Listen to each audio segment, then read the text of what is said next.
hingata.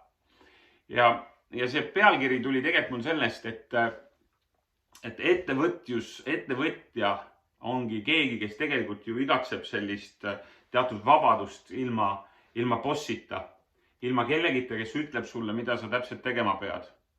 Ja seetõttu vabakutselisus annab selle võimaluse inimesele. Aga enne kui ma jõuan nagu nende teemade juurde, siis ma tahan nagu anda taustaks kõigepealt ka selle, kes mina olen. Mul ei ole au kõiki teid tunda ja mõlemat pidi. Aga mu nimi on Elari Tamm, nagu te juba võite arvata. Ja ma olen olnud, mul saigi 25. mail sai 16 aastat täis ettevõtluses. Ja ma olen viimased sisuliselt 16 aastat olnud kinnisvara ettevõtja. Täna juhin Arko Vara kinnisvarabürood ja olen ka ettevõtluskõrgkoolis minor õppejõud. Ja õpetan sellist teemat nagu äriline mõtlemine või äriline loovus.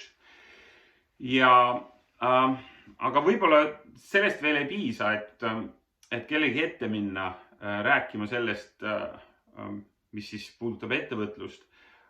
Ma olen oma 16 aasta jooksul näinud või ütleme läbi käinud väga palju erinevat käänakuid. Ja võib-olla ma alustan sealt, et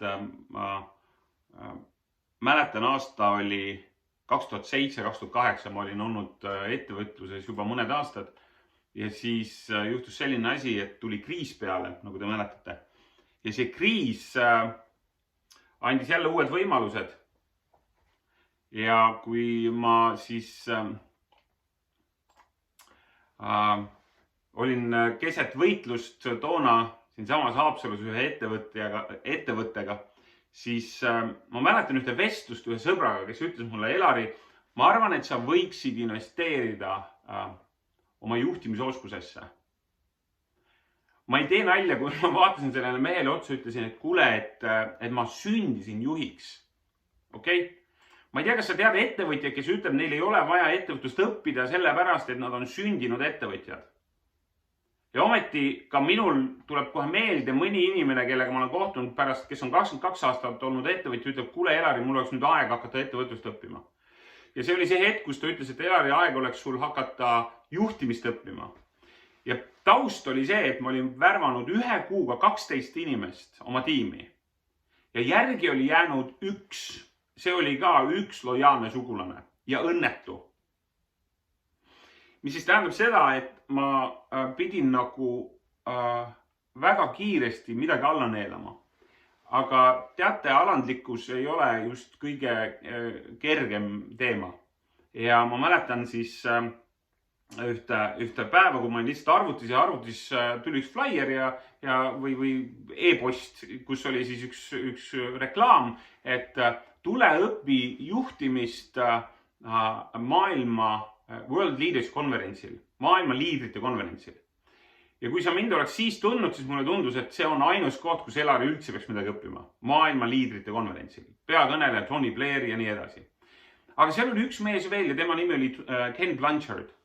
Ken Blanchard ei pruugi sulle midagi ütelda, aga Ken Blanchard on keegi, kelle raamatu ma sain mõned ajad varem ja selle raamatu nimi oli One Minute Manager, eesti keeles täitsa saadav 1 minuti juht.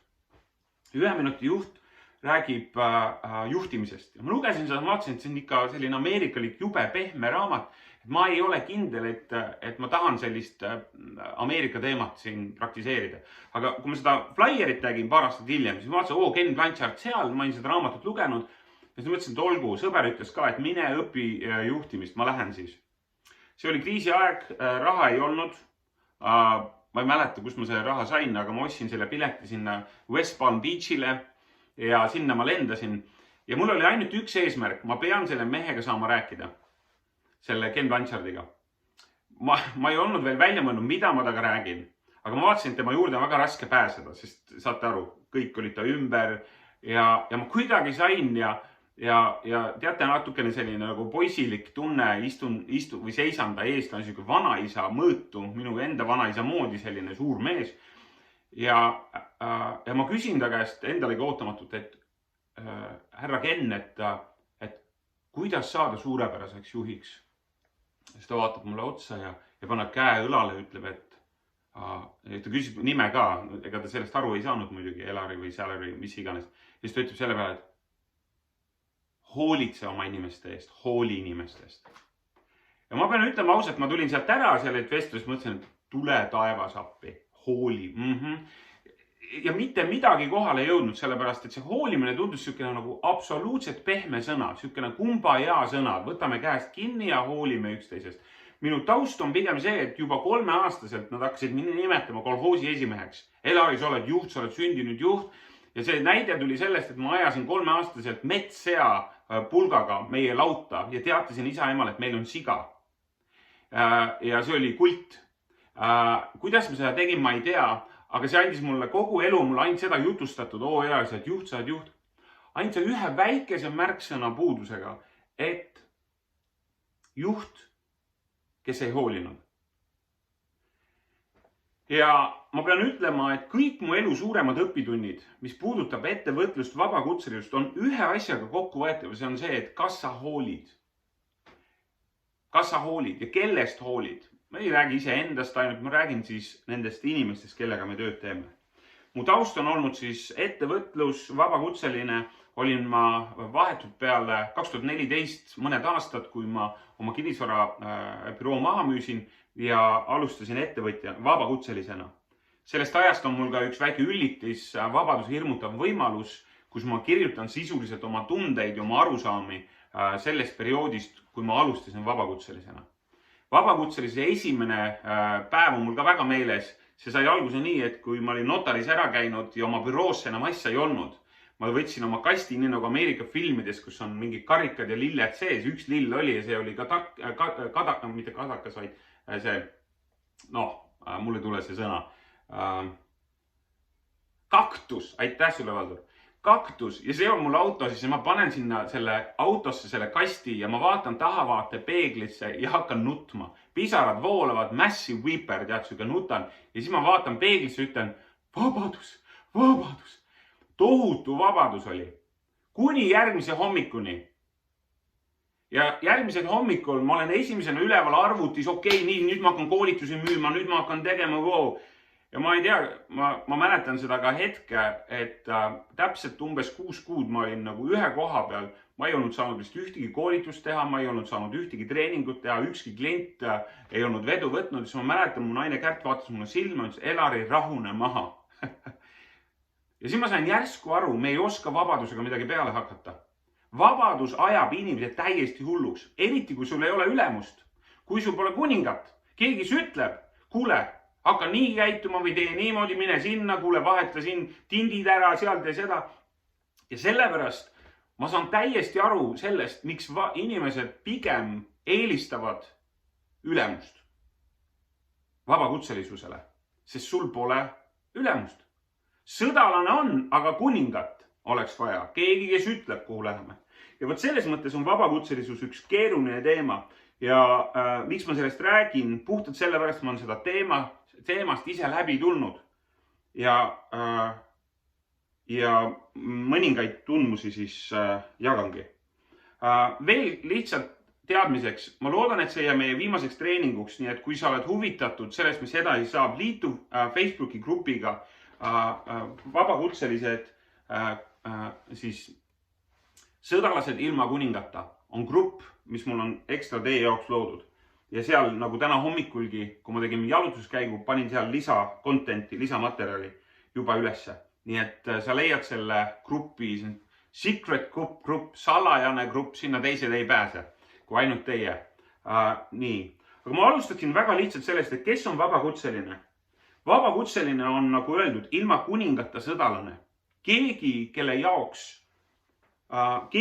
on võimalus teha head tööd. Keegi, kellel on võimalus võtta oma anne ja teha seda ilma, et keegi teine ütleb, et sa peaksid seda tegema. Vabakutselisus on erinev ettevõtlusest. Ja võt siin ma tahakski selle nagu eristuse luua. ta on küll ettevõtlusvorm, aga ettevõtlus kui selline, äri ehitamine on midagi erinevat vabakutselisusest. Vabakutseline ettevõtja on keegi, kes ehitab midagi endast suuremat. Kui tema magab, siis raha tuleb. Vabakutseline saab palka siis, kui ta tööd teeb. Muidugi tal võib olla mingid tooteid, mis tiksuvad nii ja naa, aga põhimõtteliselt, kui vabakutseline oma ande või oma oskusega rahva ette ei astu, siis sisuliselt ta ei teeni. Muidugi, ja veel kord, meil on täna kriis andnud uskumatud võimalused läbi online'i teha asju teistmoodi. Aga siin on väike vahe sees. Vabakutseline keegi, kes saab teha oma andega tööd ilma, et keegi ütleb talle, mida ta peaks tegema. Ja ta saab tasu siis, kui ta tööd teeb ja ettevõtja on keegi, kes ehitab midagi endast suuremat. Miks see oluline on? Oluline on see, et sa teaksid, mida sa teed. Oluline on see, et sa tead, kas sa oled vabakutseline või oled sa ettevõtja. Sest see stress vahest tekib just sellest, et me tahaksime olla vabakutselised ilma bossita. Tahaksime tegutseda iseseisvalt, olla võimalikult vabad oma tegutsemises, valida endale kliente või olla siis ettevõtjad ja ehitada midagi suuremat, mis tähendab juba tööd inimestega. Ja mitte siis partneritega, vaid siis alluvatega või nende inimestega, kelle koos sa ehitad. Mis on vabakutselisuse puhul veel väga suur eelis kõike muu ees, on see, et seda saab alustada kohe. Ei ole ühtegi takistust, miks inimene, kes tahaks vabakutselisena alustada, ei saaks seda kohe teha, nagu praegu. Nii et kui ma olen tööd teinud sadade, siis ütleme, alustavate ettevõtjatega, siis ma olengi näinud, et kõige suurem mure inimestel on see, et neil on küll unistus, aga et sellega tuleb hakata kunagi tulevikus siis, kui neil on ressursse. Vabakutselisus tähendab seda, et sa saad alustada kohe, praegu. Ja muideks need ettevõtjad, kelle ma olen tööd teinud, kõige keerulisem on tööd teha noorte meestega, 20-ndates meestega. Teate miks või? Sest nad on jube kärsitud. Nad tahavad tulemusi kohe. Vabakutselisus annab selle kärsitusele ühe võimaluse. Sa saad kohe alustada. Võta see fotokas, võta see, selleni jõuame, millest see sisu võiks olla. Aga sa saad kohe võtta midagi, mis sul on ja hakata seda kasutama. Veel, miks olla veel vabakutseline? Rääkimata sellest, et keegi ütle sulle, mis sa tegema pead, sa oled oma otsustes vaba. Ta paneb vastutuse töö eest sinu enda õlgadele. Ja meie otsustame, kuidas me tahame teha või ei taha seda teha. See on väga suur vabadus, mida vabakutseline saab valida. Ma otsustan ise. See paneb muidugi rõhu sellele, kellele siis meeldid ja kellele see ei meeldi. Ehk siis kliendi segment tekib siia väga selgelt, kui sa otsustad niimoodi selle piiri luua. Neljandaks, miks olla vabakutseline, ta annab sulle elatist. Sa võid sellest väga hästi ära elada. Ja viimane, sul on võimalus, mis iganes sa teed, saada absoluutselt professionaaliks. Nagu parimaks. Seal puuduvad piirid. See on võib-olla see, miks olla see sõdalane ilma kuningata. Siin on nii palju eeliseid. Ja ma ei ütle, et see on lihtne. Sellepärast, et kõige raskem on olla keskpärane vabakutseline. Olete nõus minuga? Kõige raskem on olla mis iganes valdkonnas keskpärane. Okay? Ja põhimure, miks on raske olla keskpärane, on sellepärast, et you do not get paid well. Sind ei väärtustata. Nad ajavad hinnalõhki, nad küsivad viite hinnapakkumist ja selle tulemus on ainult üks. Nad võtavad kõige madalama hinna. Keegi, kes teeb ära lihtsalt 5 sotiga. Ja ma arvan, ma vaatan siin praegu Valdur, ma näen sind. Täpselt sama küsimus. Kuule, tule tee sotiga pulmapildid ära. Tule tee 50-ga. Sul on kaamera olemas, tule pildista. Ingve, come on. Mul on iPhone, ma oskan sellega ka pildistada. See ei ole väga raske. Klaverimängijaid on päris palju. Nad saavad kõik, kuule, tule tee üks väike taustamuss. Ja ongi kõik. Järelikult keskpärasus on põhimure. põhimure on oma valdkonnas keskpärasus. Nüüd, kes määratleb selle keskpärase ja tipu? Klient. Kui me ise määratleme selle, et ma olen kõige parem, ma olen väga hea, siis teate küll, mis juhtub. Enne kukkumist tuleb üks uhkuse hüpe, me lihtsalt kukume. Järelikult kliendid määratlevad selle, kes on parim. Kuidas sinna jõuda? Te teate väga hästi, et räägitakse sellest, kuidas kirjutada pop-lugusid. Okay? Andke andeks, aga nad on enamus ju täielik jama. See ei ole enam mitte muusika, vaid see on toodetud muusika ja sellel puudub tegelikult väga suur väärtus kui selline. Ehk siis, kuidas saavutada vabakutseline tippu? Selleks ei ole vastust. Selleks ei ole lihtsalt vastust. Tee nii või selline vormel, vaid siin on ainus lihtne otsus. Ja siin on vaja teha üks otsus. Ja see otsus on see, sa otsustad mitte olla halli massi osa. Punkt. Ma ei kuulu halli massi. Enamus, ja nüüd ma korraks tahan rääkida lihtsalt otsusest. Otsus astuda samm edasi. Okay? Ma loodan, et kõik, kes te olete täna kohal, olete otsustanud siia tulla. Te olete tegelikult mõelnud just sellele, et ma tahan teha ühe otsuse. Okay? Ja võib-olla tegelikult teie hulgas ongi inimesi, kes on juba otsustanud midagi. Ma otsustasin. Okay. Ma annaksin ühe nipi. Ennem kui sa otsustad, tule üks samm tagasi. Okay? Ärme tegele otsusega, tegeleme tagajärjega. Analüüsi hoopis seda tagajärge. Mõtle, kas see tagajärg, mille see otsus toob, kas see meeldib sulle? Mida see tagajärg sinuga teeb? Kui sa otsustad midagi, mida see tagajärg sinuga teeb? Kas sulle meeldib see tagajärg? Mulle helistas eelmine nädal üks mees, kes ütles, et hei Elari, mul on siin Pärnus korter, ma mõtlen selle müüki ja et mis ma siis tegema peaksin. Et aita mul otsustada. Ainus küsimus mul oli, et mis on see tagajärg, kui sa müüd selle praegu maha? Kas sa oled siis rahul? Ja siis oli küsimus hinnas ja nii edasi. Ehk siis ennem kui sa teed otsuse, küsi, millist tagajärge sa tahad. Ja kas see otsus, mille sa tahad võtta, aitab selle tagajärge saavutada? Inimesed tahavad majanduslikku sõltumatust. Keegi tahab alustada vabakutselisena, tulla töölt ära päeva pealt, hei, ma hakkan nüüd vabakutselisena. Mõtle korraks selle otsuse tagajärjele. Okay? Sul tuleb järgmine kuu maksta üüri, sul tuleb järgmine kuu maksta arveid. Kas sul on piisavat varu, et seda teha? Mõtle sellele päevale, kui sul ei ole, siis maksta neid arveid, see tagajärg, selle otsuse tagajärg, kas sa oled sellega okei? Nii et enne kui me teeme otsuse, mis iganes suunas, vaatame, küsime selle tagajärje suunas või küsime selle tagajärje kohta, kas see meeldib mulle.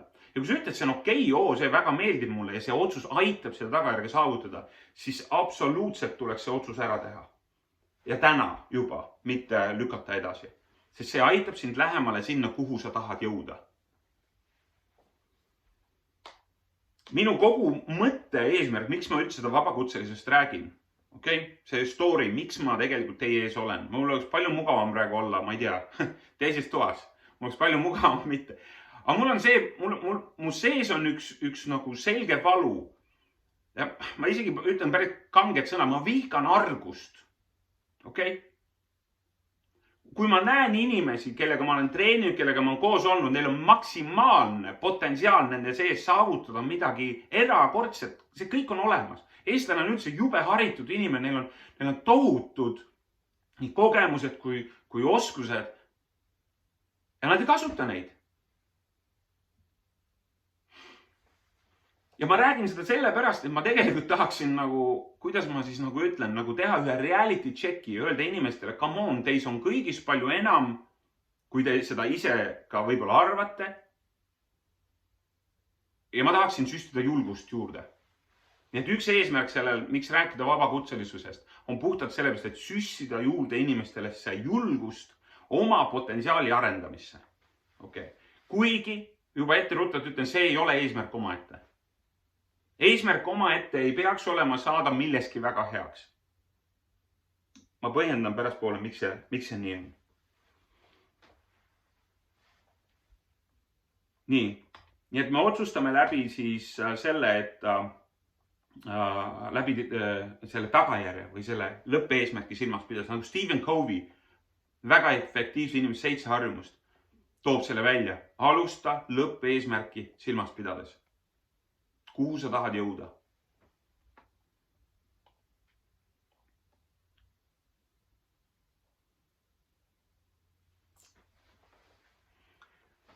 Vabakutselisena alustades on sul vaja 4 sammu, 4 astet, 4 trepiastet. Kujutan, visualiseeri endale 4 trepiastet. Kõigepealt sa pead vaatama, mida teevad teised inimesed. Vaata, mida teised teevad. Praegu on nii hea veebi vahendusel lihtsalt jälgida seda, mida inimesed teevad. Teine aste. Sul tuleb seda mudeldada. Mõelda, kui sina teeksid seda, mida nemad teevad, kuidas sa seda teeksid. Vaata, mis inimesed teevad ja nüüd mõtle, kui sina teeksid seda, siis kuidas sa teeksid seda. Nüüd, kui sa oled vaadanud, eks ole, nüüd on mõelnud seda, siis kolmandaks sa peaksid valima, kelle moodi sa tahad olla. Ma tean, see kostub vastu oluline, oota, ma ei saa kellegi moodi olla. Ma räägin mudelist. Millist mudelit tahaksin mina hakata peegeldama? Milline mudel mulle sobib? Ja kui sa oled selle välja valinud, ma tahan olla tema moodi, aga tema moodi ma ei taha olla. See meeldib mulle, aga see mulle ei meeldi. Ma olen ise ka 1000 tunde erinevaid treeninguid võtnud. Ma arvutasin välja, ma olen vähemalt 30 000 ja pluss eurot kulutanud ainult iseenda treeningute peale. Mis on nagu üüratu raha. Ja siit ma saangi vaadata, võt tema moodi ma tahan olla, tema ei taha. Siit. Ja siis see viimane 4. aste, mis tuleks teha, on see, et tuleks ehitada seda, mis vaja. Nii, ma korraks peatun mudeli juures. Mudelid, süsteemid, kuidas tegutseda. Kas te teate mõnda inimest, kes juba aastaid mõtleb, et ta tahab alustada millegiga, ma ei tea, mis iganes, äriga, vabakutselisega, midagi, mis on talle oluline. Teate mõnda inimest, kes mõtleb, analüüsib. Võite panna chati, kui te teate. Ma lihtsalt näengi praegu 4 inimest. Veel kord, kui sul on kaamera, tahad selle pildi püsti panna või sisse lülitada, see on väga okei, siis ma saan suga suhelda. Hetkel ma näen hunniku nimesid.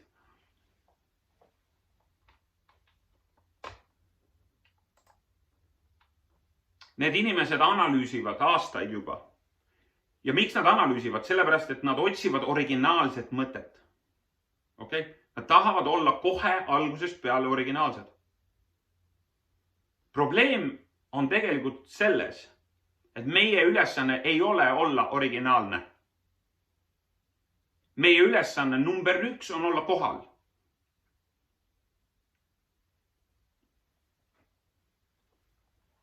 Meie peamine ülesanne on olla teistele inimestele kasulik. See on põhiline asi. Meie ülesanne ei ole otsida originaalsust. Kuidas me ennast võiksime vasakult või paremalt poolt esitleda või näidata. See ei ole põhiteema. Põhiteema on olla abiks. Ja need inimesed, kes püüavad siis aastaid mõtlevad, analüüsivad, peaksid esimese asjana mõistma, et tegelikult on nende eesmärk, peaks nende eesmärk olema või nende stardipositsioon olema millegi mudeldamine, mis on juba olemas. Ehk siis, mis on su ülesanne, kui sa tahad alustada vabakutselisena? Sa pead nägema, mida teised teevad ja sa pead otsustama, millist mudelit sa tahad kasutada. Ja nüüd sa võtad selle mudeli, mida sa oled näinud ja sa ehitad selle peale enda asja. Ma ei tea, kas teate ütelust, et mitte kunagi ühte sama asja tehes ei ole tulemus seesama. Ehk siis, kui sina teed midagi, mina teen, see on erinev. Me oleme erineva vaatenurgaga, isegi kui me teeme sama asja. Ma ei tea, minu meelest me isegi näeme värve erinevalt. Ehk siis võta üks mudel, mudelda seda, ehita sinna peale. Nii, miks mudelit kasutada ja miks mitte olla random täiesti? Aga Elari, ma olen hästi loov inimene, mulle meeldib katsetada siit natuke, sealt natukene, okei. Mudeli eesmärk on saavutada eeldatav tulemus. Okei, ma kordan. Mudeli eesmärk on saavutada eeldatav tulemus. Süsteemi eesmärk on saavutada eeldatav tulemus. Ja mul on sulle ainult üks küsimus. Kas sa tahad eeldatavat tulemust? Okei, ma arvan, sa vastad, jah, tahaks küll. Okei, et sul on võimalus valida, kas see teekond saab olema selline loov. Aga ma olen loov inimene, ma jõuan. Või sul on süsteem. Ja see süsteemi nimi on veel nagu, võtame siis nagu tehase liini. Okei? Sa tead, et tehases selleks, et saada üks toode lõpuks, mis peab konveirit nagu maha kukkuma, on vaja panna nii töötunde kui mingid asju sisse. Mitte töötunde, aga mingid elementi siia sisse. Ja nüüd need hakkavad siin liikuma.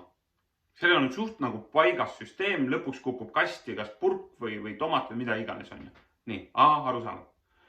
Nüüd, kui sa alustad vabakutselisena, on täpselt sama. Miks see on nii raske olla vabakutseline, on sellepärast, et puudub süsteem. Puudub see mudel, mida saaks mudeldada ja mis aitaks sul saavutada eeldatav tulemus. Ja see eeldatav tulemus võib olla, ma ei tea, kas või see sama, tahan sissetulekut. Lahendada kellegi mingi probleemi ära. Ja nii see käibki. Nii et see mudeli eesmärk peaks olema sul saavutada eeldatav tulemus, mida sa tahad. Ja sa ei pea seda välja mõtlema, sa ei pea seda leiutama, need on olemas. Lihtsalt vaata, mida teised teevad. Okei? Kas sellest, mis ma olen siiani rääkinud, on juba abi? Lihtsalt võite chati panna, kas see, mida ma räägin, kostub teile hea, vajalik või ma panen täiesti üle kuskilt. Okei? Maris, aitäh. Väga hea, suur tänu.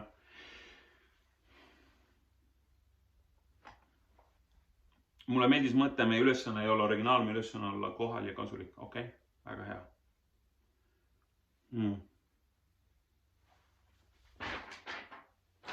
Nii.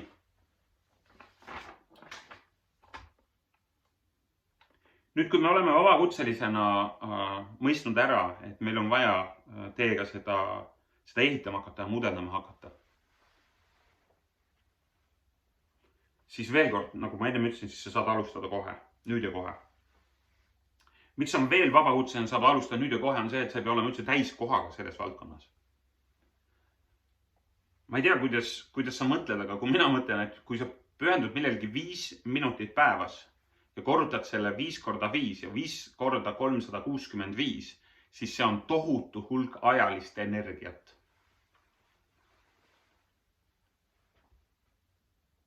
Teisisõnu investeeritud panus. Ajaline energia võrdub investeeritud panus. Sa võtsid midagi, mingi aja, killu, tüki ja tegid, panustasid. Ja nii ehitatakse tegelikult siis tulemusi. Mis on kärsituse põhimure on see, et kärsitus tegelikult võtab ära võimaluse kasvada. Kärsituse põhimure on see, et kui sa oled esimesel astmel, sa tahad hüpata 3. Kui sa hüppad 3, siis sa hüppad 7. Ja see on umbes nii, nagu kui sa teed karjääri, aga su võimed ja potentsiaal ei ole järgi jõudnud veel. Mina ei tahaks panna ennast ühtegi positsiooniga tiitlisse, kuhu ma nagu etteruttavalt astuksin. Ja ometi olete nõus, poliitikas me oleme seda näinud. Inimesed pannakse positsioonidele, mida nad ei kanna. Jalanud on suured, ülikond on suur ja nii edasi. Ehk siis lahe on see, kui me alustame, mõistame ära, et tegelikult tuleb astuda sammhaaval. Tuleb sammhaaval võtta ette kasvu. Ja see on okei. Brené Brown, üks selline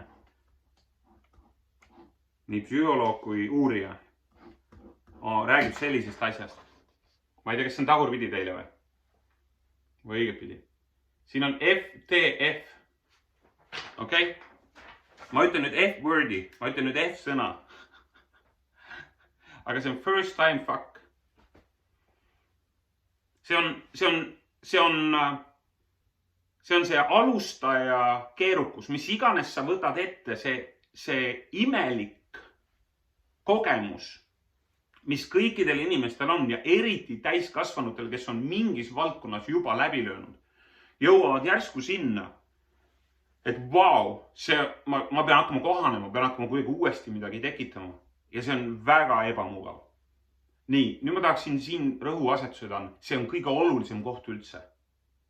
Kui sa ei ole loonud enda tegevuses midagi sellist, kus sa koged seda FTF-i praegu, siis sa arvatavasti oled kas ülemõtlemisfaasis juba või mugavustsoonis. Ma nagu ennem ütlesin, ma olen teie ees siin, higistan, eks ole, valmistusin siin mitu päeva ette. Ma ei tee neid seminare kogu aeg, aga see on midagi, mis sunnib mind arenema. Ma ütlesin ka ennem välja, et ma teen seda sellepärast, et julgustada inimesi oma potentsiaali avama. Ja ausõna, ma ei saa vait olla. Ma võiksin teha midagi iganes, aga ma tegelikult ei saa vait olla, see on tegelikult jube tähtis. Et meil oleks inimesi, alustavaid ettevõtjaid, vabakutselisi, kes täna teevad midagi, mis on tähtis. Okei. Nii et kui me räägime siis sellest alustamisest, kohe alustamisest, sammhaaval, 5 minutit päevas, 10 minutit päevas, põhitöö kõrvalt.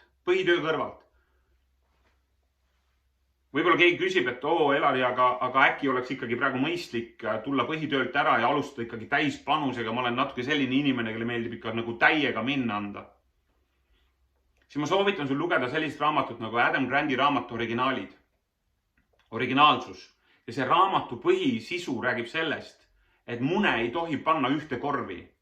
Ja suures plaanis ei ole mitte ükski ettevõtja saavutanud suurt edu, kui ta on riskinud liiga palju. Ehk siis risk ettevõtja kontekstis peab olema alati mõõdukas. Sa ei pane kunagi mune ühte korvi. Ja sellepärast see raamatus on mitmed näited, et inimesed tulid oma põhitöökohalt ära ja alustasid ettevõtjate vabakutselistena alles väga viimases faasis, kui see uus asi läks tööle. Mitte ennem. Siin on inimpsühholoogia ka, sellepärast, et me kõik vajame turvatunnet. Me vajame kõik, et meil oleks katus pea kohal, riided seljas ja hoolivad inimesed meie ümber, lähedased. Me vajame seda. Ja sama on ka siis selle igasuguse nagu majandusliku turvalisusega. Sellepärast ma kunagi ei ütle inimestele, pange 100-ga sisse ja all in. See ei ole see teema. Et see patsi punumine võib aega võtta. Nii et kui sa ehitad seda vabakutselise äri, siis sa võid võrrelda seda ka patsi punumisega. Ma ei ole üldse väga hea patsi punuja, mul on peres 2 tütart ja mu tütar ei ole rohkem peale esimest korda palunud mul enam patsi punuda.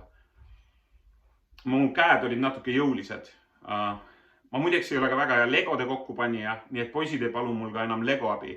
Sest alati, kui ta ütleb, et pane see väike tüksi ja palun tagasi, siis teate küll, mis selle lego asjaga juhtub. Vabandust, pojakene. Mine emme juurde. Nii et patsi punumine on see, mida sa teed. Ja see võiks alata tegelikult ühe küsimusega. Kui sa alustad vabakutselise, mida sa tahad teha? Mida sa tahad teha? Hiljuti mul oli üks seminar, ma viisin läbi 3-nädalase intensiivtreeningu siin sama Zoomi vahendusel, see oli ülikihvt kogemus. Ja 3 nädalat treeningut ja seal oli ühed inimesed, küsisin sama küsimuse, ütle mulle, mida sa tahad teha. Ja siis ta ütles, et tead Elari, ma ei julgeks isegi seda iseendale ütelda. Sest see nõuab teatud sellist nagu julgust, nagu avanemist, kuidas ma ütlen, mida ma päriselt teha tahan. Eriti kui me oleme teinud midagi võib-olla, mida me isegi teha ei taha ja meil on tekkinud reputatsioon ja kuvand sellest. Ja siis me peame hakkama seda muutma. Ja siis tekib hirm, et okei, aga kuidas ma hakkan nüüd järsku sellega tegelema? Mida sa tahad teha? Julgus väljendada ja mida ma soovitan on see, pane täpselt kirja. Nii julgelt, kui sa suudad, pane kirja iseendale, ma tahan ja ütle, mis see on. Arvesta sellega, et seda on raske, arvesta sellega, et sa ei pea seda kõigile praegu ütlema minema. Hei, kuulge, ma tahan seda, minust saab see, ma hakkan seda tegema. Hei, kirjuta üles, mida sa tahad.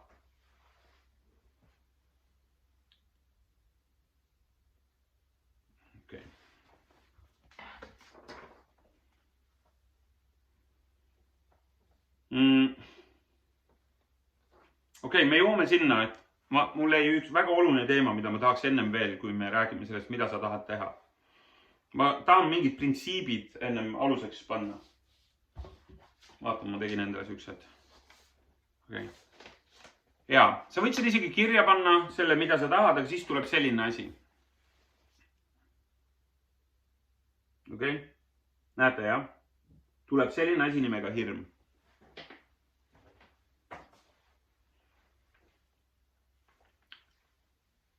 Hirm on röövel.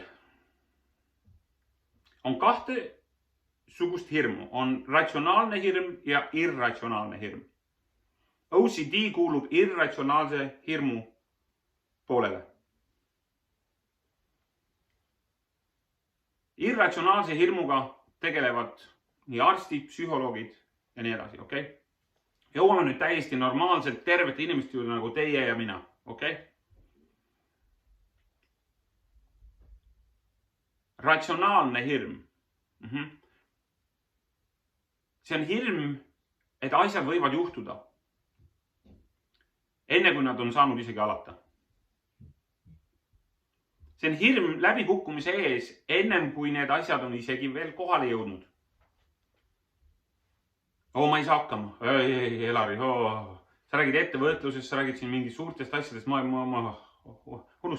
unusta ära. Aga intellektuaalselt kostub see, Elari, väga tore. Hea harjutus. Okei. Hirm röövib enamus inimestelt võimaluse alustada absoluutselt kõige tähtsamaga. Millegiga, mis on neile nendesse inimestesse sisse pandud, ehk siis teisisõnu potentsiaali avanemisega. Hirm võtab selle ära. Ja see ratsionaalne hirm on absoluutne aja raiskamine. Tegelikult irratsionaalne ka. Ma lihtsalt ütlengi, hirm kui selline on täielik aja raiskamine, sest mõtle nüüd päriselt korraks järgi, kui palju neid asju, mida sa oled kartnud, on päriselt sulle juhtunud. Kuigi sa saad seda, mida kardad. Ta on paradoksaalne. Ühelt poolt hirm on täielik aja raiskamine, teiselt poolt see, mida sa kardad, palun väga. Oota seda homme ukse taga. Ma kartsin ja saingi. Jep, nii ongi. See, mida sa kardad, seda sa saad. Hirm võtab inimeselt võimaluse luua midagi väga-väga olulist teisele inimesele. Ja siin ma loongi selle seose. Sinu ja minu ülesanne on olla abiks. Meie ülesanne on olla selles maailmas abiks oma annetega. Meie ülesanne on ületada hirmu. Ja ma isegi tooksin nüüd siis selle võrdluse, kuidas? Läbi hirmuga tantsimise. Kui mul oleks siin praegu tantsupartner, siis ma näitaks teile, kuidas see käib. Hirmuga tantsimine tähendab seda, et me teadvustame, et ta on olemas. Me teadvustame, et ta sunnib meid vahest tegema paremat tööd, kui me teeme, aga ta ei saa pidurdada mind tegemast midagi, mis on tähtis. Ta ei saa võtta ära minult seda potentsiaali avanemist, seda võimalust aidata teisi inimesi. Ja ma usun, et te olete muga nõus, et meie ümber on praegu tohutul hulgal. Kui ma mõtlesin selle treeningu peale, ja siin on praegu ainult 33 inimest. Meil on üle 50 000 töötu Eestis praegu, kellel oleks kõigil seda juttu vaja.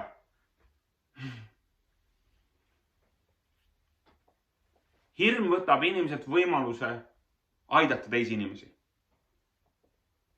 Ja siit tuleb ka sulle nagu see mõte, et kui sa praegu isegi korraks kahtled, ma ei tea, kas ma hakkan oma asja ajama, siis ära lase hirmul pidurdada oma sulle antud potentsiaali. Nii, hirm. Hirm läbikukkumise ees. Räägime nüüd läbikukkumisest. Hirm, läbikukkumine. Nad on omavahel vennad. Elari, aga mis siis, kui ma kukun läbi? Mäletate seda FTF-i? See tähendab seda, et see kogemus alguses, mis puudutab uute asjadega alustamist, saab olema väga ebamugav. Inimesed, ütleme, et sa küpsetad koogi ja viid selle laadale ja tuleb välja, et ajasid suhkru ja sooda sassi omada vahel. Ja sa oled pannud suured plakatid välja. Ingve, anna andeks, ma kasutan sind, ütlen, näe, Vormsi parim kokk, kondiiter. Tulge, ostke minu kooke. Suurepärased koogid. Ma Ingve ei tea, kas sa küpsetad, aga ma eeldan küpsetad suurepäraselt hästi. aga siis on juhtunud nii, et suhkur ja sooda on sassi läinud.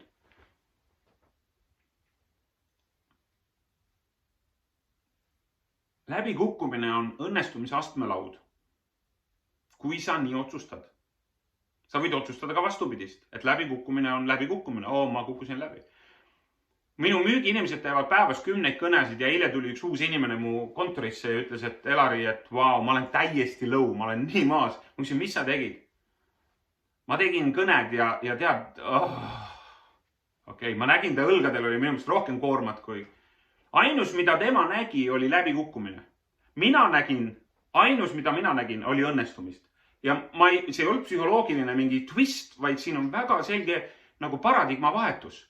Ma küsisin, räägi mulle kõigepealt, on 3 asja, mida sa õppisid nendest kõnedest. Ja ta pani kirja 3 asja, mida ta õppis. Ma ütlesin, kas su olukord pärast neid kõnede tegemist on halvem või parem? Parem? Muidugi on. Peale müügikõnesid on olukord alati parem kui enne kõnesid. Isegi kui inimene saab ei. Sinu olukord ei ole kehvem, kui sa teed ära müügikõned ja saad kõigilt ei. Sinu olukord ei ole kehvem, kui sa astud välja ja ütled, mida sa tahad. Kui võrreldes sellega, kui sa vaikid ja kardad läbikukkumist. Läbikukkumine on õnnestumise astmelaud. See käib nii. See lihtsalt nii loodud. Mul on peaaegu 2-aastane tütar. Ma ei ole kunagi ta peale karjunud selle pärast, et ta millegi pärast ei suuda kõndida veel. Ja komistab. Miks? Sest ta on 2, ta alles õpib. Ma ei karju kellegi peale. Teie peale natuke tõstan hääd, sest ma olen praegu kirglik. Me laseme lastel kasvada, me laseme inimestel ebaõnnestuda, et nad saaksid õnnestuda. Sa ütled, et aga vaata, ühiskonnas on niimoodi, et keegi ei anna sulle seda andeks. Jah. Ühiskond on täis kriitikuid, teisisõnu argu, kes ei tee ise mitte midagi ja ainult tegelevad teiste kritiseerimisega. Kas sa jätad selle pärast tegemata kõige olulisema, et olla teistele inimestele kasulik ja abiks? Jah. Ei, sa ei jäta seda tegemata.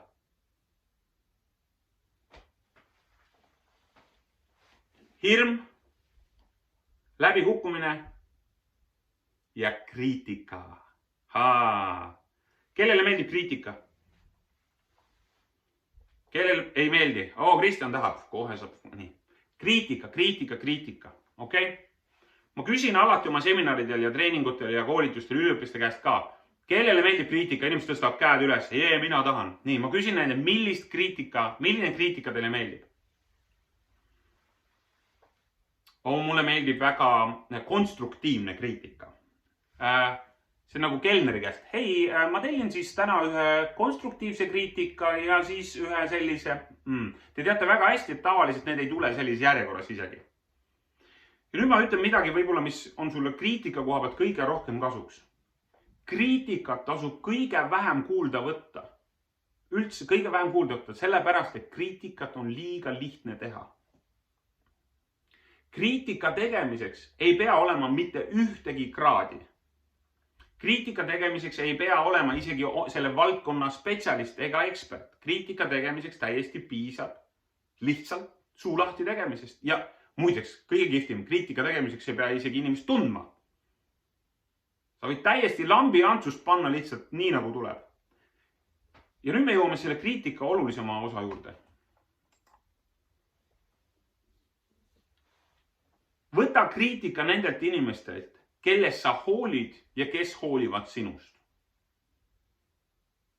Sa ütled, et Elari, see on võib-olla liiga turvaline. Ja nüüd ma küsin su käest, kas sa tead oma seltskonnas mõnda inimest, kelle kriitika on hea? Kas sa tunned kedagi, kelle kriitika on hea? Muidugi tunneme, me kõik teame.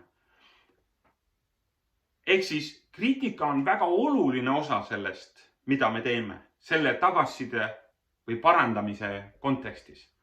Aga see ei tähenda, et me peaksime tegema ennast kõikide ees kohe haavatavaks, eriti kui me oleme alustavad ettevõtjad. Ma kirjutasin oma esimese blogipostituse 2012. aastal. Ja seda nägi ainult mu isa. Nii tore, et mul oli natuke tarkust. Paps vaatas selle üle ja ütles, et kirjuta järgmine ja kirjuta järgmine ja kirjuta järgmine ja kirjuta järgmine. Kuni mul tekkis piisavat julgust, et seda hakata teistega jagama. Ma olen praeguseks hetkeks kirjutanud umbes 450 pluss lugu. 450 lugu. Seda kõige esimest lugu ma ei julge ise ka lugeda. Jep. Nii et hirm, läbikukkumine, kriitika. Kõik on hästi reaalsed asjad, kõik juhtuvad. Sul on alati ainult otsus, üks küsimus. Kas need saavad võtta sinult, sinu, ja nüüd tuleb see magic word, mis teile kõigile väga meeldib, motivatsiooni. Motivatsiooni. See on nii populaarne sõna, et sellest tehakse koolitusi, treeninguid, seda süstitakse veeni, seda süstitakse, tõmmatakse ninna, sellega tehakse igasugu toredad asju. Motivatsioon, vau, okei?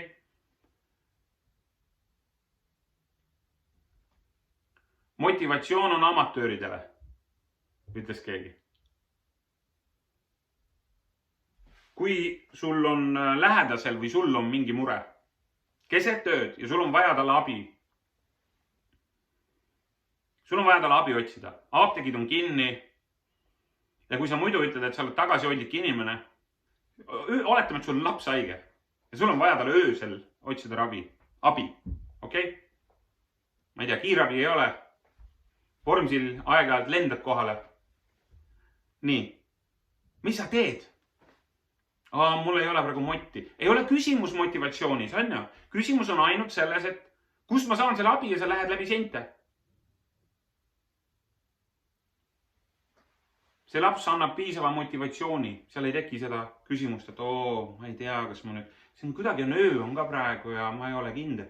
Need inimesed, kes väga sageli sellest motivatsioonist nii räägivad, või väga kergelt sellest loobuvad, ei olegi tegelikult seda esimese järjekorras üldse omanud. See pole nende oma. Motivatsiooni puhul kehtib üks reegel, kas see on sinu oma või laenatud.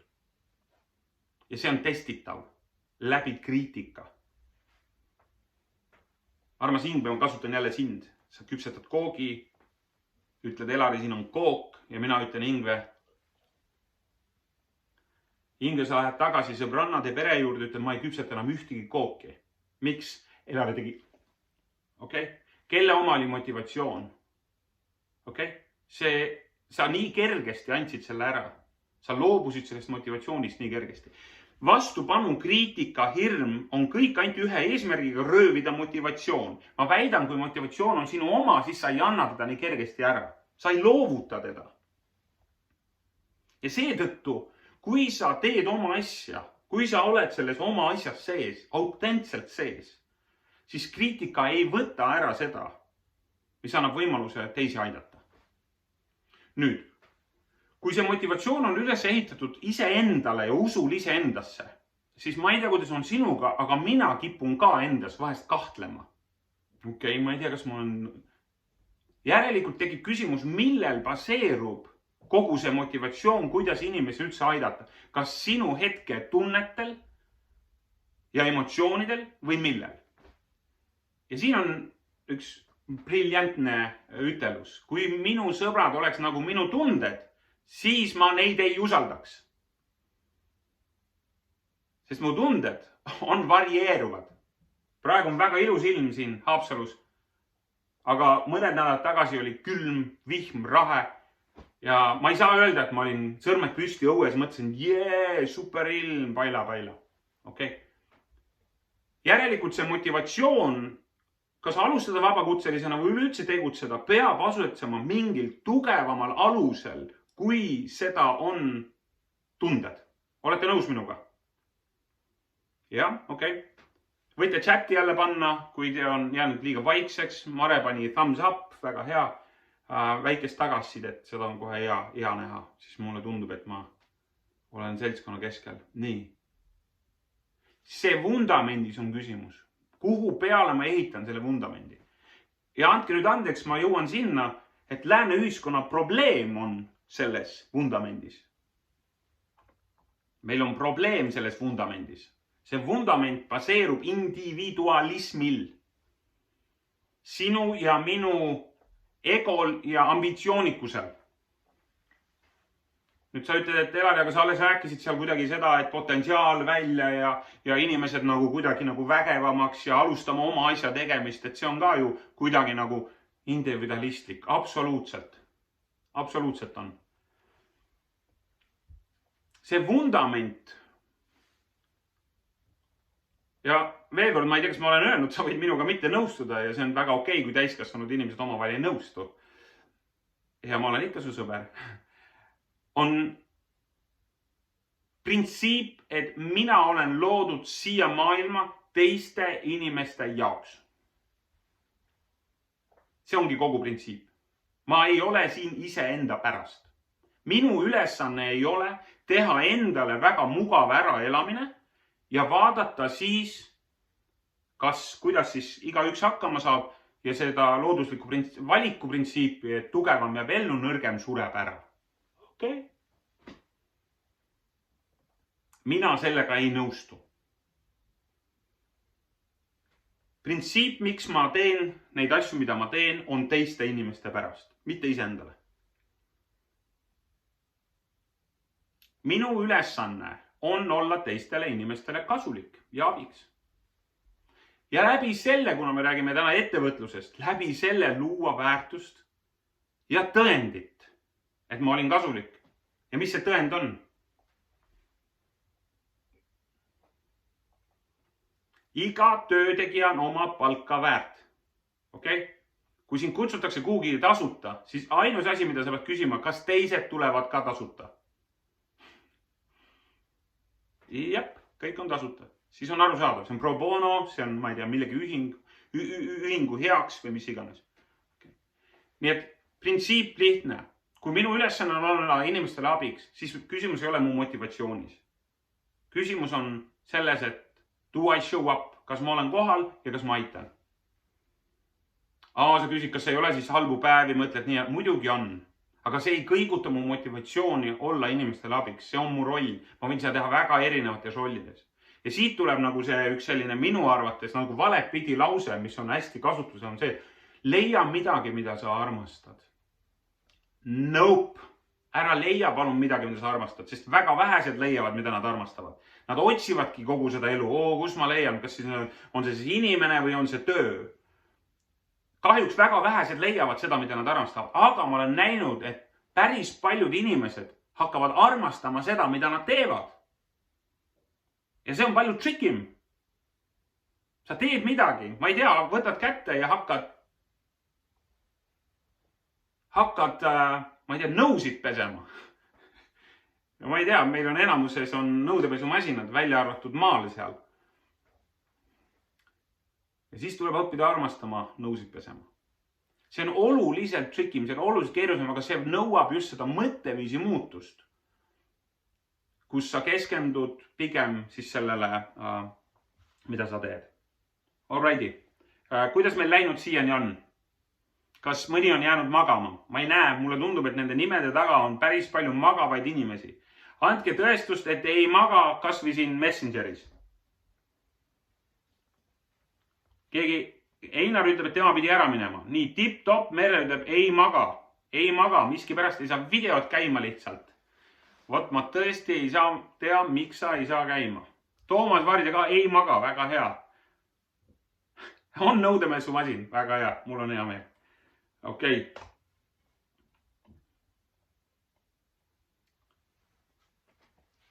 Kui see vundament on valmis, kui sa oled teinud selle otsuse, kui sa oled mõistnud, et sinu ülesanne on olla teistele inimestele abiks, siis tuleb hakata pihta. Aga mul on siis enne seda sulle üks küsimus. Kui palju sa oled valmis selle nimel tööd tegema? Pane 1-10 kirja. Kui palju sa oled nõus panustama selle nimel, et see, mida sa tahad saavutada? Ja kuna ettevõtlus ja vabakutselis on minu jaoks ainult üks asi, olla teistele kasulik raha eest, siis kui palju sa oled valmis selle nimel tegema, et parandada oma elu järge või viima ellu oma unistust või saavutama seda, mis sul vaja on? Kui palju?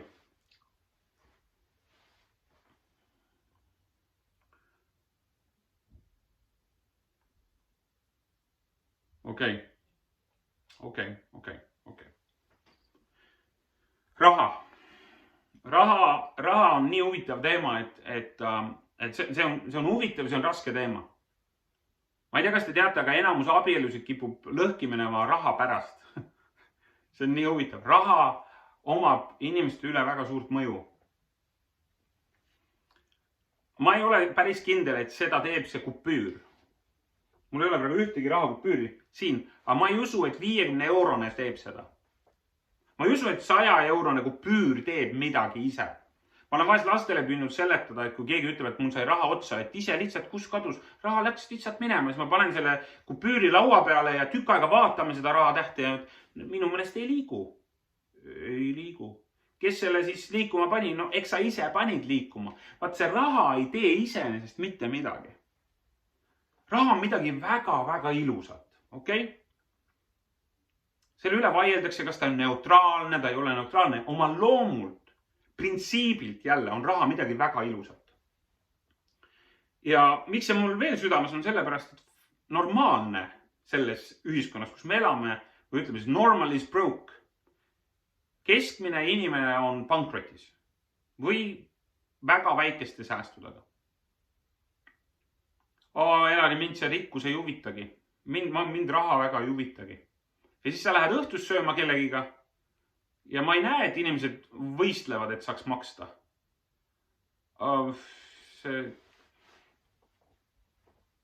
Raha teeb midagi enamat, kui see raha on midagi enamat, kui see kupüür. Ja minu käsitluse järgi on raha vaimne printsiip. Ta ei ole füüsiline, mitte religioosne vaimne, aga vaimne selles mõttes ta ei ole füüsiline. See raha ühikuks, okei? See, mis raha teeb, on vaimne printsiip. Kui me vahetame omad vahel tehingut, sina ostad midagi, mina müün, siis toimub millegi vahetus, väärtuste vahetus. Sa lihtsalt ei osta mingit tükki millestki. Vaid sa ostad mingit väärtust. Ja selle väärtuse nimi võib ka olla vabalt staatus. Valdur, luba, ma arvan, sa kasutad Macintoshi. Suurepärane. Mida teeb Macintosh inimesega? Ja ma ei anna väärtust, et mul omal ka Mac'e paar tükki ja siin neid, aga mida teeb Macintosh inimesega? Sa vahetasid teatud hulga kupüüre, okei? Sa oleks võinud vahetada mis iganes rüperaali vastu, aga sa otsustasid vahetada selle Macintoshi vastu, okei? Ja nüüd ma jõuan sinna ennem seda, kui me rahast räägime edasi, selleni, et mis teeb, mida me ettevõtjatena, vabakutselistena peamiselt teeme? Me kas aitame inimeste staatust tõsta või langetada. Ja kõik inimesed tahavad, et nende staatust tõstetakse. Nad on nõus maksma raha selle eest, kui nende staatust tõstetakse. Staatus on midagi jälle sellist,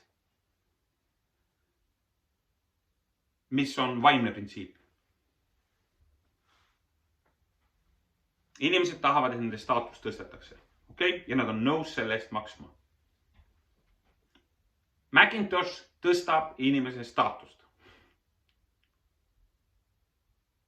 Mõni inimene ütleb, mul ei ole üldse vahet, mis autoga ma sõidan. Mul on täiesti ükskõik, mis autoga ma sõidan. Ütle mulle ainult üht, kui sa sõidaksid Ferrariga järgmine päev koju. Milline tagasiside sind ootab seal?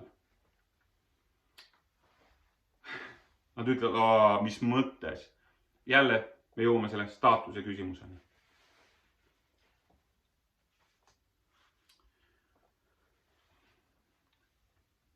Raha, okei? See äge asi. Ma ütlen teile päris ausalt, mulle meeldib raha. Okei? Minu meelest on kõige kihvtim kogemus see, kui ma olen olnud kellegile kasulik ja ta ulatab mulle selle kupüüri. Või kannab üle. Või kui ma saan ise, meil on marjakasvatajad siin, kes toovad koju marju, mul on nii hea meel ulatada neile see raha.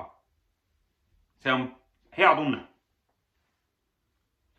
Nüüd, raha ümber valitseb kõige huvitavam või selliseid palju müüte ja üks nendest müütidest on see, et raha võetakse ja raha võidetakse.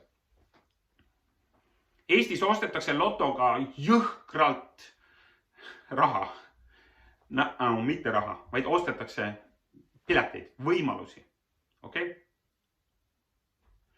Ja teadmata, et mis see raha siis täpsemalt on. Ja võt siin me jõuame jälle nagu selle ühe printsiibini, mida ma rääkisin, et raha või ettevõtluse eesmärk ja vabakutse eesmärk on olla teisele inimene kasulik raha eest.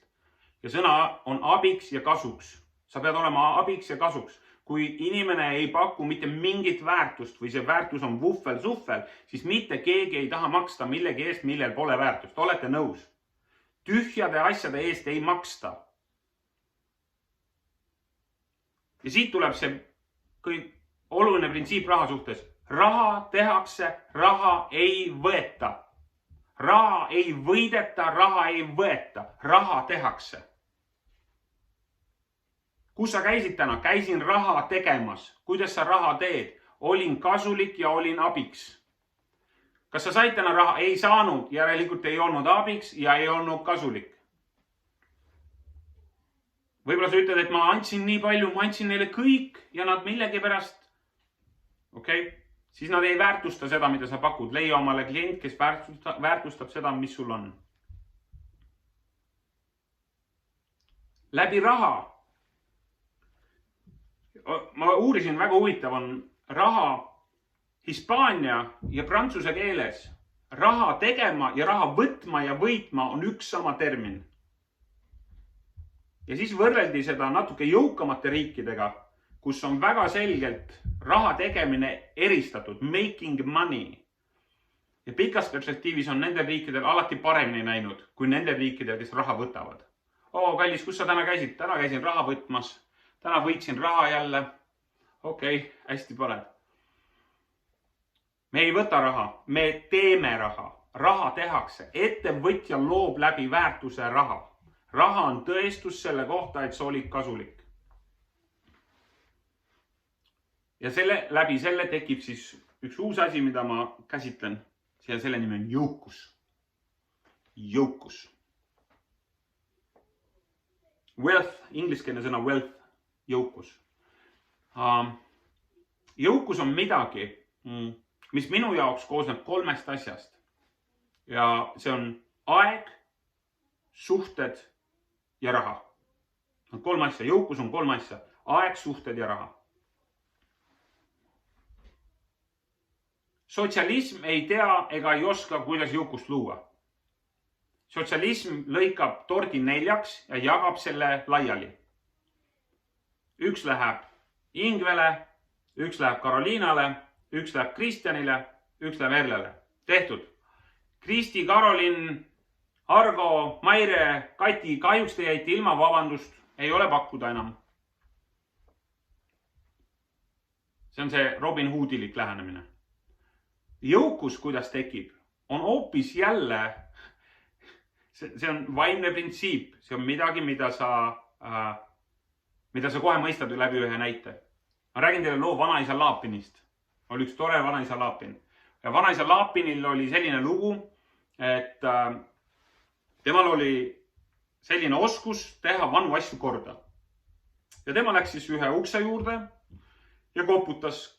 Tere, no kuidas sa ikka kliente leiad, kui ukselt uksele? Tere, et kas teil on midagi, mida teil enam vaja ei ole, mingit mööbli eset? Ja meil on siin üks laud. Okei, laud on. Et teil seda vaja ei ole, et mis teil plaan sellega siis teha oli? Me mõtlesime viia selle taaskasutuskeskusesse ära, et me pidime maksma selle eest 5 eurot. 5 eurot ära viimise eest. Vanaisa Laapin ütleb selle peale, okei, fine, aga ma ostan ise selle laua teilt ära. Ja maksis sellele perele 5 eurot. Okei, võttis see laua ära. Nii, kui palju tekkis nüüd jõukust sellele perele? 5, mis ta sai vanaisa Laapini käest ja 5, mis tal jäi alles. Saate aru? Tekkis 10 eurot jõukust. Vanaisa Laapin läks nüüd kaarautosse ja ostis mõned kruvid ja pani veel 5 eurot otsa sinna. Ja kui sul on toode valmis, ilus laud, siis sa pead kliendi leidma, kellele sa maha müüa. No, kuidas sa seda teed? Lähed jälle ukselt uksele, koputad, tere. Ega teil ei ole lauda vaja. oi, oleks väga vaja, et meil siin on, poiss hakkab abielluma ja tal oleks väga söögilauda vaja, et ja vaadake, siin on üks laud ja selle laua ma oleksin nõus maha müüma 15 euro eest. Okei, me siin oleks lauda tahtnud osta tõesti, et meie mõtlesime, et me kulutame 20 eurot selle peale. Aga kui saab 15-ga, suurepärane. Milline on taas tekkinud jõukuse hulk? Vanaisa Laapin ostis 5-ga, 5 pani sisse ja 5 eurot sai endale. See pere, kes hakkas lauda ostma 20 eest, säilitas 5 eurot jõukust ja maksis 15. Jõukus tekkis igale poole. Comprendo? Si? Panimate? Ja sedasi tekib jõukus läbi lisaväärtuse ja läbi üksteise aitamise. Ja jõukuse vastand ei ole vaesus. Mõned arvavad, et jõukuse vastas on vaesus. Ei ole. Jõukuse vastand on kurjus. Evil. Seal, kus on palju vaesust, seal on palju kurjust. Elari, kas siis kõik vaesed inimesed on kurjad? Ei ole. Seal on väga palju ebaõiglust. Väga palju inimesi elavad suure ebaõigluse all. Vaadake neid Lähis-Ida riike. Suur hulk inimesi elab kurjuse mõju all. Ma ütlen, et need inimesed on ise kurjad. Ärge saage minust valesti aru. Nad elavad suure kurjuse all. Seal, kus on palju vaesust, seal on suur ebaõiglus ja kurjus. Sellepärast ma ei ülista mitte raha, vaid ma ülistan väärtust, mida on võimalik pakkuda inimestele nagu selle potentsiaalina, mis sul on. Läbi selle tekkiva jõukuse. Ja jõukus on, ma ütlesin, 3 asja. Suhted. Kellele meeldiks tähendusrikkad suhted, mis loovad mingit väärtust. Jõukal inimesel on tähendusrikkad suhted. Ja see on selle teise väärtuse pärast, sest tal on aega. Inimesed, kellel pole kes ei ole jõukad, neil on pidevalt kiire. Need ei ole kättesaadavad, aga kui sa ei ole kättesaadav, siis sul pole ka aega. Tähendab, siis sul pole ka suhteid. Lugesin just eile, keegi Facebookis kirjutas, et ta laps oli suureks kasvanud. 10 aastat ütles, et käis tööl sellest, ei näinud last ja 10 aastat siis ei olnud last kodus. Jube kahju, ausalt öeldes, 20 aastat ja pole last näinudki. Ma ütlen ausalt, minu meelest see viirus on ühe hea teene teinud. Mu kallis ütles mulle, et talle väga meeldib, et ma olen kodus ja ma pidin talle meeldima. Ta meeldib mulle ka väga. Aga see annab võimaluse, jõukus annab võimaluse selliseks tähendusrikasteks suheteks. Ja viimane jõukuse aspekt on raha. Sul on võimalus minna Stockholmi praegu lennukiga. Ma ei tea, kas praegu saab lennukiga. Kopenhaagenisse igatahes varsti saab, okei? Aga sa võid minna ka aeropaadiga või laevaga, tavatingimustes. Sa võid minna Stockholmi laevaga, sa võid minna lennukiga. Lennukiga saab muideks poole tunniga, aga laevaga 14 tundi. Ja no muidugi, kui teile meeldivad need lõputud poissmeeste peod, siis palun minge. Aga kui te tahate minna kiiresti ja siin on üks minu jaoks väga oluline aspekt. Kui sul on raha, siis sa võid olla perega kauem kodus. Sa võid kauem otsustada olla perega kodus. Kui sul raha ei ole, siis sa pead valima kahjuks paadi. Nii lihtne see ongi. Ja võt siis sellepärast ma arvan, et jõukus on midagi, mida me peaksime teiega looma. Okei. Nii. Sellised on siiani olnud need mõtted. Kui teil on vahepeal mingeid küsimusi või kommentaare, siis ma siinkohal nagu kindlasti ütleks, et nüüd oleks, ma hea meelega kuulaks või teil on mingid mõtteid tekkinud, et siis hästi tore oleks neid jagada. On mingid mõtteid, no kindlasti on teil mõtteid on teil palju, aga võib-olla mõni väga julge, kes tahab oma mõtted välja rääkida.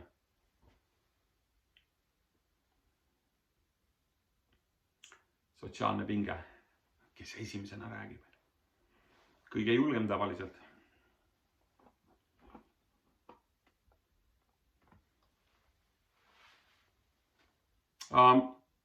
Okei. Ei ole praegu. Okei, me oleme jõudnud sinna, et rääkisime rahast, rääkisime printsiipidest, rääkisime motivatsioonist, millele seda ehitada. See on teiste inimeste jaoks, me oleme siin, me saame selle tõestuseks raha, et me saime neile abiks olla. Okei, see kõik on hästi tore, aga nüüd sul on üks küsimus, ainult üks küsimus. Okei, aga mis ma siis teen? No mida ma teen? Millega ma siis tegelema hakkan?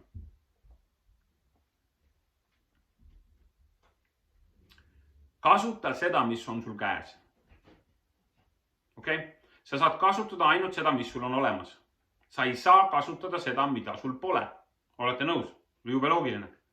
Kasuta seda, mis sul on. Kas see on teadmine, oskus, mingi informatsioon, väärtus, siis sul tuleb õppida ühte väga olulist asja, selle nimi on internetiturundus.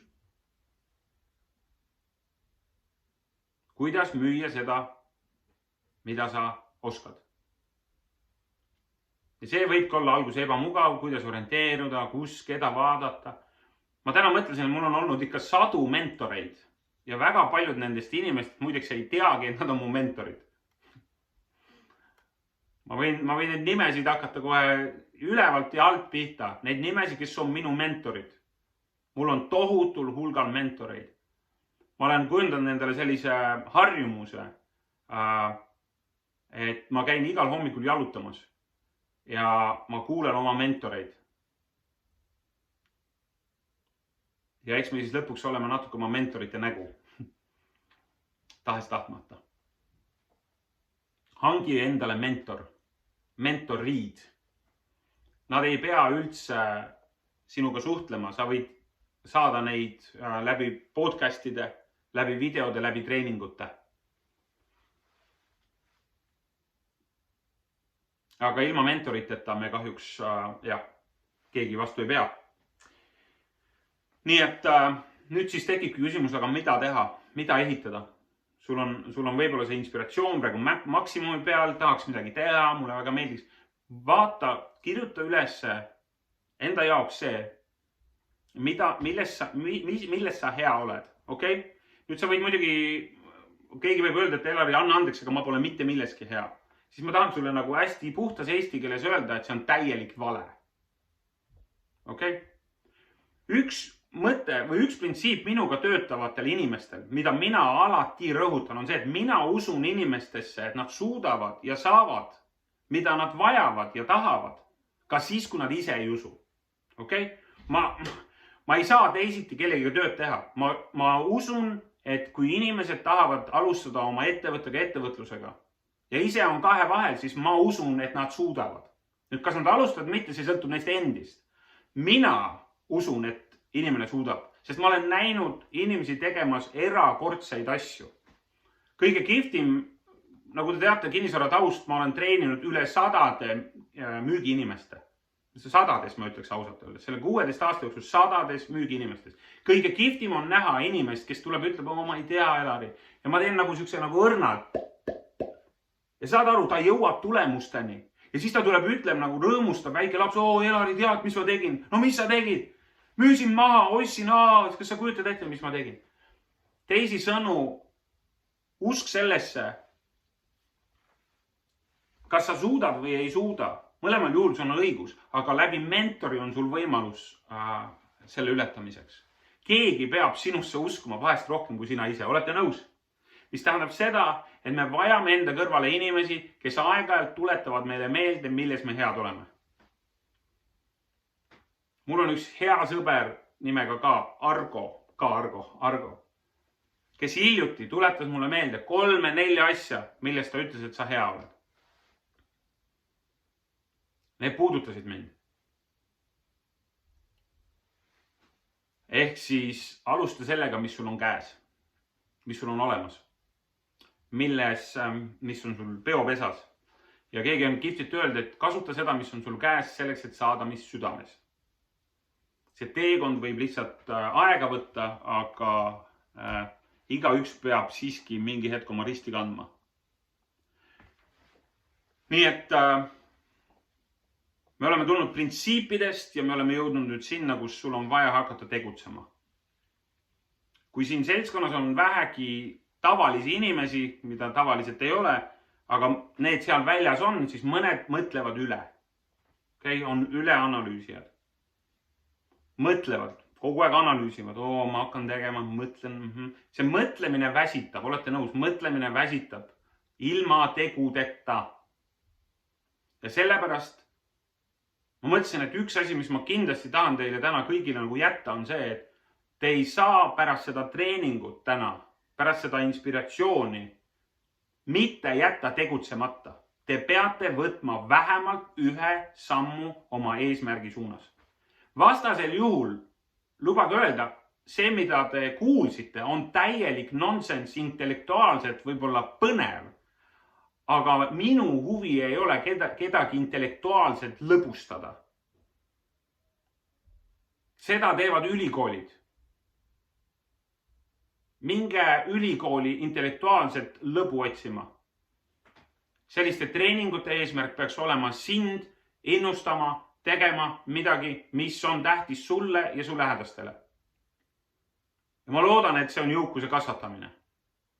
Et sa looksid päriselt väärtust. Et normal on broke ei oleks sinu elus nagu see lause või kreedo. On 5 taset, kuidas sa saad hakata kasvama. 5 taset.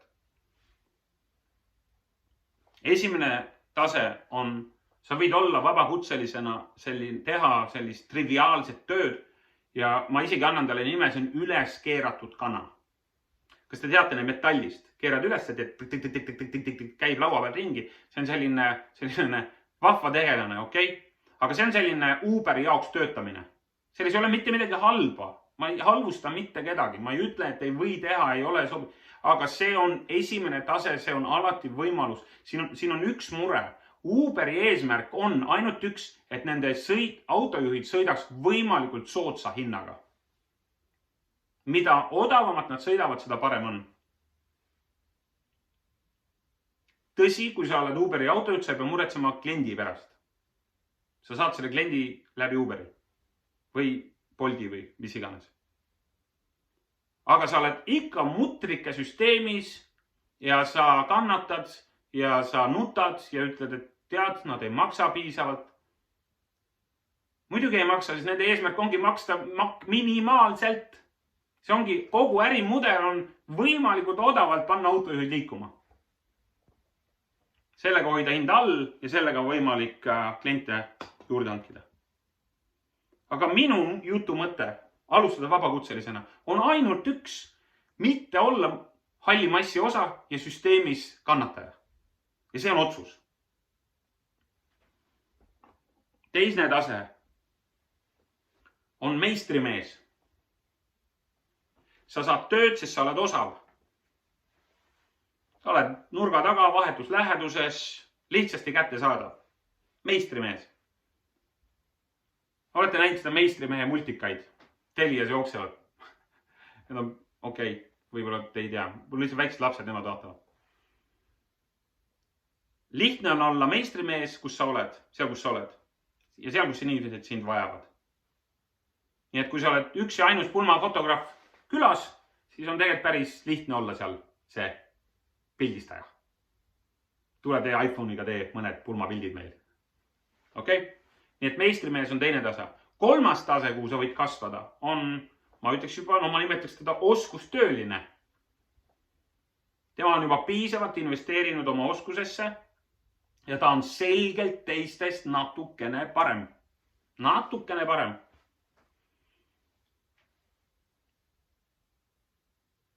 Ja nad valivadki sinu sellepärast, ütlevad, et sa oled natuke parem kui tema.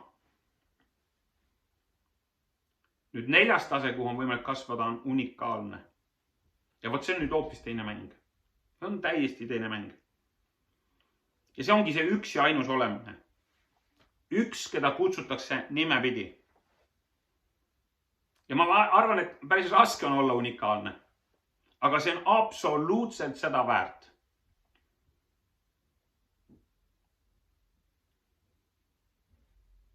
Ma arvan, et ma nägin täna siin webinaris või selles Zoomis 2 Eesti parimat videofotograafi. Toomast ja Valdurit. Te olete täna millegipärast siin, te teete mind kuidagi eriti alandlikuks. Ja siin on Kristjan ja siin on inimesed, kes on absoluutselt tipud oma valdkonnas. Sellepärast te panete mind õhetama. Aga olla unikaalne oma valdkonnas on absoluutselt seda väärt. Aga see ei ole veel kõik. See ei ole veel kõik.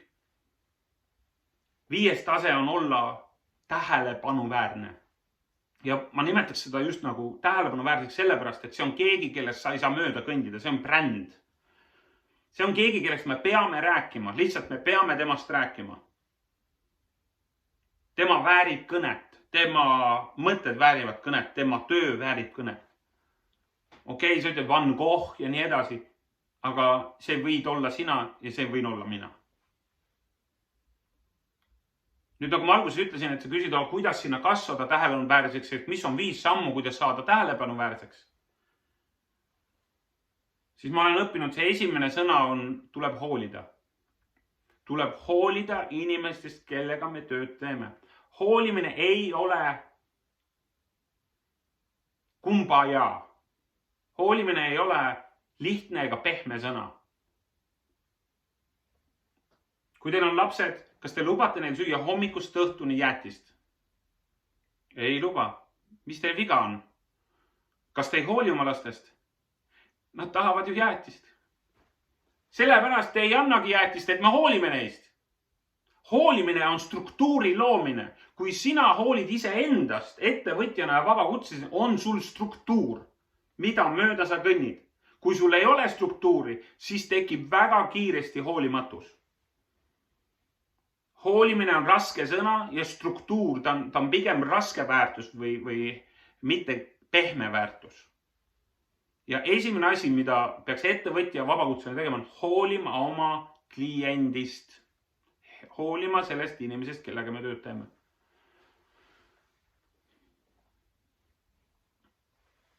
Kas palgatöötajatel on ka klient? Jah, palgatöötaja number 1 klient on tema tööandja. Kui sa tahad olla ettevõtja ettevõtte sees palgatöötajana, siis see on võimalik nii, et sina võtad oma tööandjat kui enda klienti. Rimi kassapidaja klient ei ole leivaostja, ei sina ega mina, vaid tema palgamaksja. Kui ta sellest vaid aru saaks. Kui ta sellest aru saab, ta naerataks mulle oluliselt rohkem. Sest ta saaks sealt palgakõrgendust. Sest me ütleks, et see kassa number 6 inimene on alati rõõmus, ta on nii lahke ja ta ei loobi mu asju. Nii et kõigil on oma klient ja sellest kliendist tuleb hoolida. Ja see ei ole midagi pehmet. See on midagi, millest saab kõik alguse. Ja võib-olla teine sõna selle juurde, kuidas kasvada suurepäraseks, on tegelikult alandlikkus.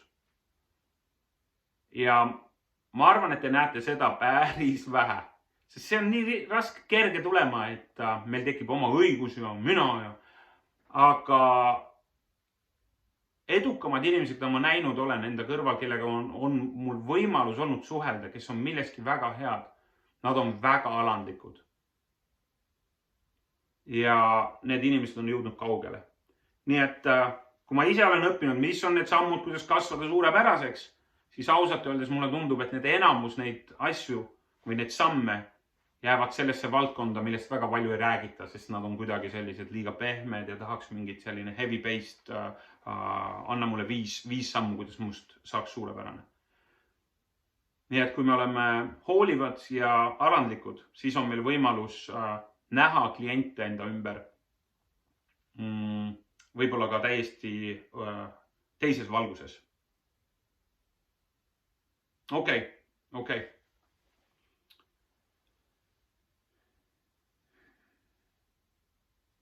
Võib-olla te panete chati, et kui paljud teist on, ma tahaks isegi nii küsida, et on pärast tänast tegemas esimest sammu ettevõtluse või vabakutselise suunal. Sa oled mõelnud, sa oled analüüsinud, ma ei tea kas, aga sa täna midagi on sulle kohale jõudnud, sa ütled, et alustan. Nii et kui sul on kui sul on midagi, siis kui sa oled alustamas, kirjuta. See oleks väga-väga hea kuulda.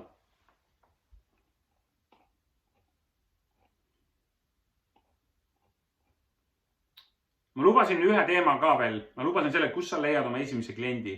Ja siis ma tõmbaksin täna joont alla. Ja loodan, et teil on veel mõned küsimused.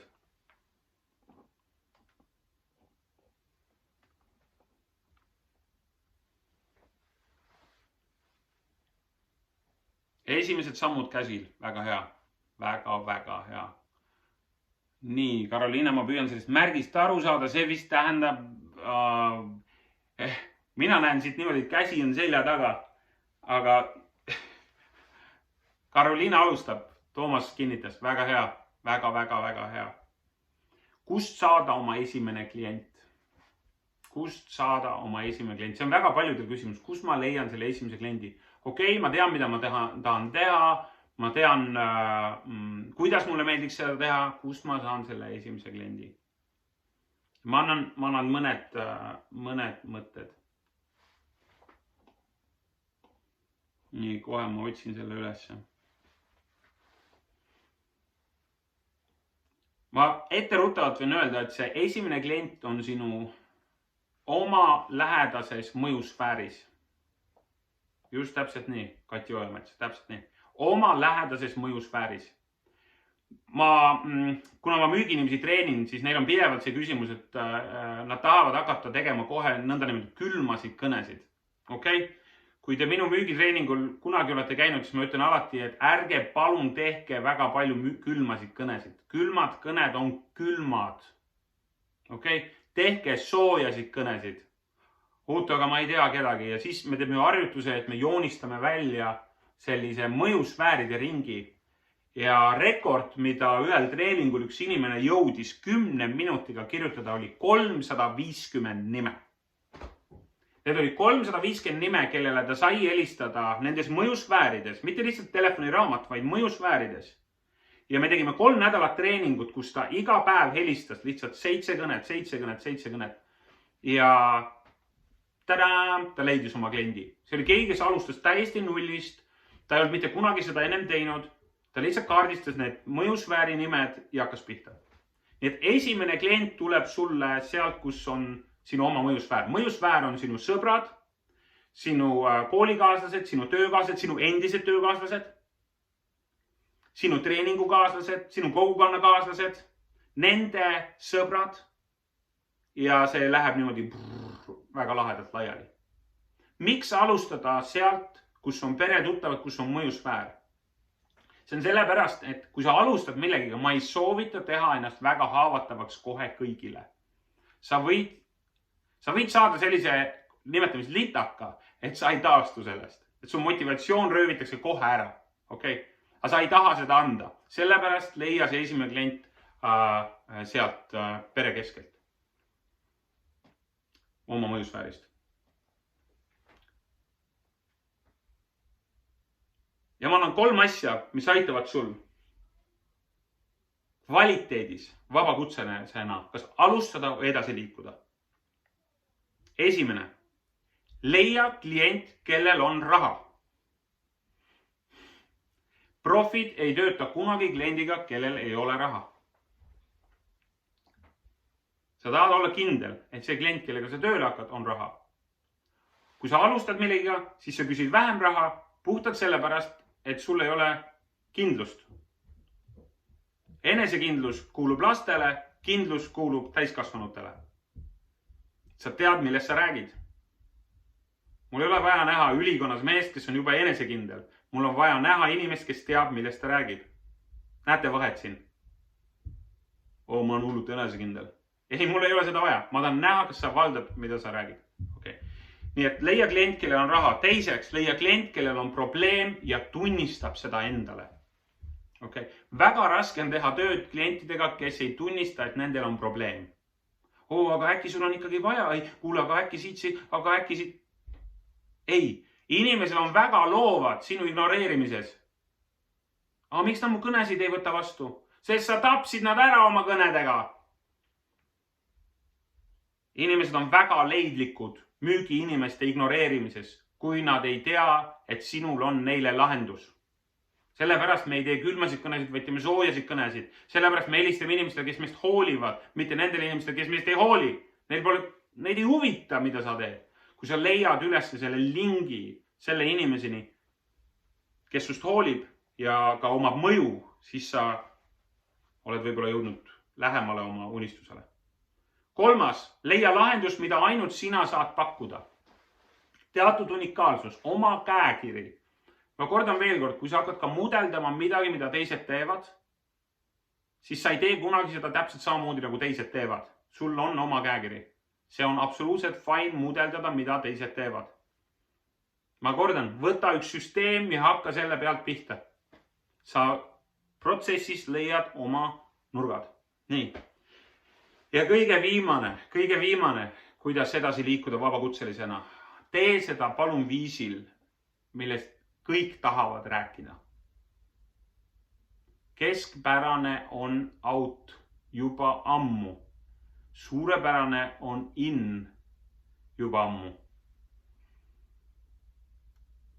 Me pakume kvaliteetseid teenuseid. Päriselt või? Hei, palun mulle üks teie toode ebakvaliteetne. Kõik tahavad kvaliteeti. Kvaliteet on default setting. Vaikimisi tahavad kõik kvaliteetset teenust. Keegi ei lähe poodi, et palun mulle üks katkine jalgratas.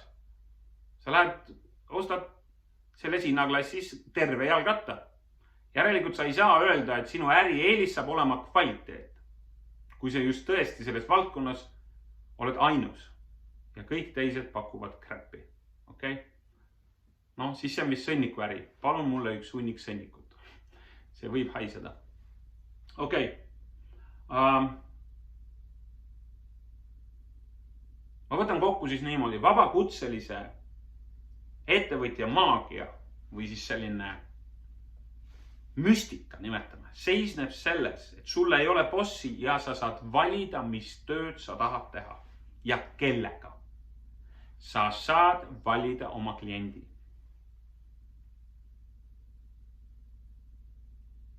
Ja sa saad valida